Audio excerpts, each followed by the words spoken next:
जय हिंद जय जगन्नाथ भाई आपको स्वागत करुँच मोर यूट्यूब चैनल। तो भाई मैंने पूर्व वीडियो रे गोटे वीडियो पकई कि बाली बस्ता को मु खांदे अति सहजरे टेकिकी नहीं जाऊँगी रस्सीटा को आराम से चढ़ी जाऊँगी सेटा आपण मैंने वीडियोटा को बहुत भल रेस्पन्स देते बहुत बहुत धन्यवाद। तो भाई बाली बस्ता 63 किलो मोर भी आगु हो नाला मुझे प्राक्ट करी मु भल ट्रिक जो ट्रिक मत जड़े भाई शिखई से ट्रिक्रे मु बाली बस्ता टेकिवा द्वारा मोर बाली बस्ता 63 किलो आराम से हो जाऊँगी। तो आज वीडियो में आपको देखी 63 किलो बाली बस्ता केमी तुम आराम से टेकिकी तुम नहीं पार तार है।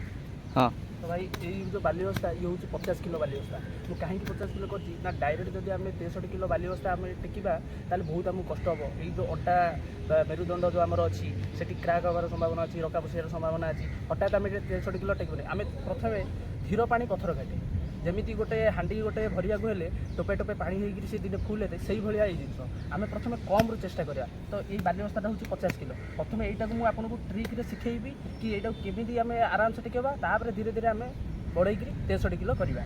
तो चलतु वीडियो में देखूँ। तो भाई यही टेक्निक रे केबे टेकिबे यही टेक्निक रे टेकले यही जगह आपंकर पेन हम मुझे सरल भाव में आपको ट्रिकटा देखा। तो केमी टेकिबे देख बाली बस्ताटा एमती अच्छी इंटरव्यू कौन करेंगे ना बाली बस्ता एमती अच्छी प्रथम करेंगे यहीटा को एमती करेंगे आ भितर हाथ दुटा एमती पसईदेवे यहीटा को ये आनीदे आप आनीदे डायरेक्ट हाथ पकड़ अखाड़ को बुले देवे एमती बुले देले आप आराम से दौड़ी पारे।